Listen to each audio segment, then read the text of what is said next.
విశ్వం ఎంత పెద్దది? దీనికి అంతం ఎక్కడుంది? మనం మన జీవితకాలం మొత్తం ప్రయాణించిన విశ్వం అంచుకి చేరుకోగలమా? ఇలాంటి ఎన్నో ప్రశ్నలు మనలో చాలా మందికి రాత్రుల్లో ఆకాశాన్ని చూస్తున్నప్పుడు మొదలవుతాయి. వాటన్నిటికీ సమాధానమే ఈ వీడియో. ఈ వీడియోలో నేను మిమ్మల్ని మనకు తెలిసిన విశ్వం అంచు వరకు తీసుకెళ్లబోతున్నాను. మరెందుకు ఆలస్యం?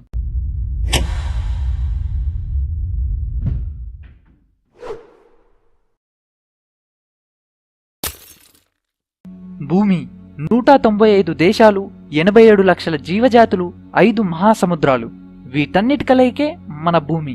మన భూమి ఎంత పెద్దదంటే ఒక మనిషి సాధారణంగా నడిచే స్పీడ్ గంటకి 3 మైళ్ళు. ఇదే స్పీడ్తో ఒక మనిషి పూర్తి భూమిని చుట్టి రావడానికి 11 సంవత్సరాల సమయం పడుతుంది. మన భూమి నుంచి రాత్రుల్లో అతి స్పష్టంగా కనిపిస్తూ మనకు అత్యంత దగ్గరలో ఉన్నది చంద్రుడు. నిజానికి చంద్రుడు కూడా భూమికి మనం అనుకునేంత దగ్గరగా ఉండడు. చంద్రునికి భూమికి మధ్య దూరం ఎంతంటే ఆ గ్యాప్ లో మన భూమి లాంటి 30 గ్రహాలని పట్టించొచ్చు. మనం ఇక్కడి నుంచి కారులో గంటకి 100 కిలోమీటర్ల స్పీడ్ తో ప్రయాణించిన చంద్రుణ్ణి చేరుకోవడానికి 170 రోజుల సమయం పడుతుంది. ఒకవేళ మీరు గనక చంద్రుడిపైకెళ్తే మన భూమి మీకిలా కనిపిస్తుంది.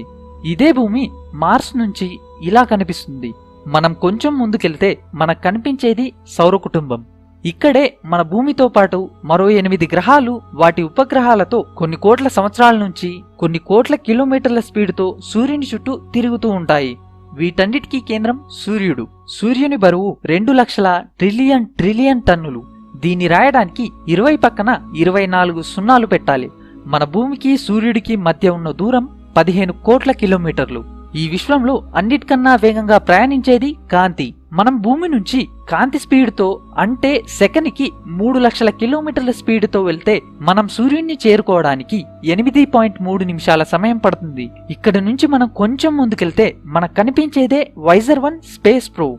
ఇదే ఇప్పటి వరకు మనిషిచే తయారు చేయబడి ఎక్కువ దూరం ప్రయాణించిన స్పేస్ క్రాఫ్ట్. భూమి నుంచి దీని దూరం 121 ఆస్ట్రానామికల్ యూనిట్స్. ఒక్క ఆస్ట్రానామికల్ యూనిట్ = సూర్యునికి భూమికి మధ్య ఉండే దూరం, అంటే 13 కోట్ల కిలోమీటర్లు.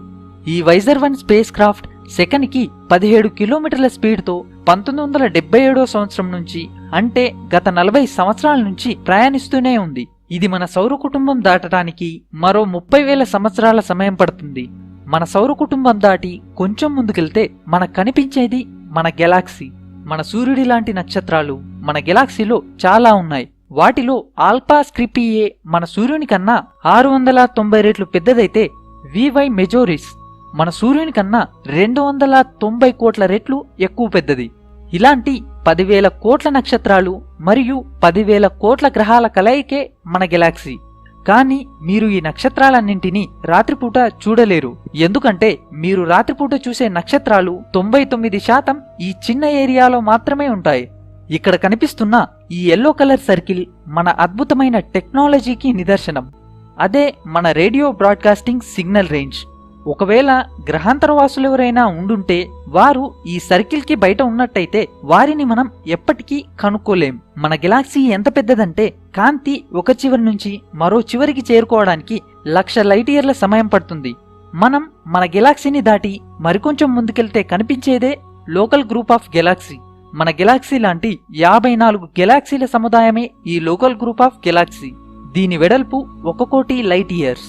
ఇలాంటి 100 గెలాక్సీల సముదాయమే వర్గో సూపర్ క్లస్టర్. దీని వెడల్పు 11 కోట్ల లైట్ ఇయర్స్. మన గెలాక్సీతో పాటు మరో 1,00,000 గెలాక్సీల సముదాయమే లానికా సూపర్ క్లస్టర్. దీని వెడల్పు 52 కోట్ల లైట్ ఇయర్స్. ఇప్పటి వరకు నేను చెప్పిన వీటన్నిటి కలయికే మన అబ్జర్వబుల్ యూనివర్స్. ఇప్పుడు మన దగ్గరున్న లేటెస్ట్ టెక్నాలజీతో మరియు అత్యాధునిక టెలిస్కోప్లతో మనం చూడగలిగేదే అబ్జర్వబుల్ యూనివర్స్. దీని తర్వాత ఏముంది అనేది మన ఆలోచనకు కూడా అందదు.